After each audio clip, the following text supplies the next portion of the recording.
आज रामटेक या ठिकाणी प्रभू रामचंद्राचं वास्तव्य असणाऱ्या त्या गड किल्ल्याला भेट दिली आणि तिथला परिसर अति स्वच्छ होता.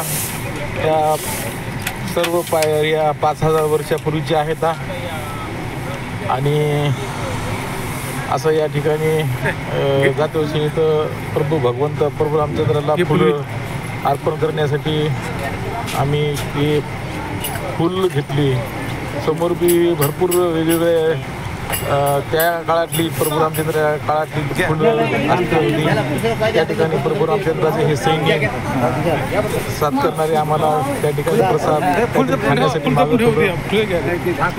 समोर त्या ठिकाणी पुन्हा पायऱ्या चढत जावं लागते. अशा प्रकारे हा रामगड आहे आणि टप्प्याटप्प्याने अशा पायऱ्या चढत आम्ही समोर गेलो आणि त्या ठिकाणी छोटी विक्रेते सुद्धा आता आहेत. घेण्यासाठी पूर्ण हिमालपंथी असं रामगड किल्ला आहे.